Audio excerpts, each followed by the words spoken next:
வருது, மக்களாட்சி வருது. நல்லாட்சினா எடப்பாடியார் தான். வாக்களிப்பீர் இரட்டை இலையே. இனிமே கண்ணை மூடிட்டு கடலை எண்ணெய் வாங்கலாம். ஏன்னா மந்த்ரா கடலை எண்ணெய் இதயத்தின் தயாரிப்பு. வறுக்க பொரிக்க ஏன் எல்லா சமையலுக்கும் மந்த்ரா தான். மந்த்ரா கடலை எண்ணெய், அபார ருசி, ஆரோக்கியமான உடல் நலம்.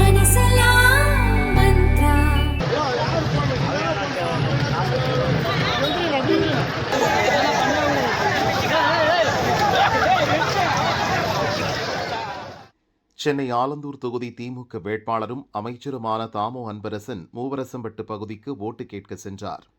அமைச்சரிடம் பெயர் எடுக்க விரும்பிய உள்ளூர் திமுக நிர்வாகிகள் 200 கிலோ ஆப்பிள்களை வைத்து ராட்சத மாலை செய்தனர். அதை கிரேனில் கொண்டு வந்து அமைச்சருக்கு அணிவித்து அவரை குஷிப்படுத்தினர். அமைச்சர் அந்த இடத்தை காலி செய்த மறுகணமே அங்கு வந்திருந்த உடன்பிறப்புகள் ஆப்பிள் மாலையை பிரித்து மேய்ந்தனர். கிரேனில் தொங்கிக் கொண்டிருந்த ராட்சத ஆப்பிள் மாலையில் ஒரு ஆப்பிள் விடாமல் உருவி சென்றனர். அந்த வீடியோ இப்போது தீயாக பரவி வருகிறது.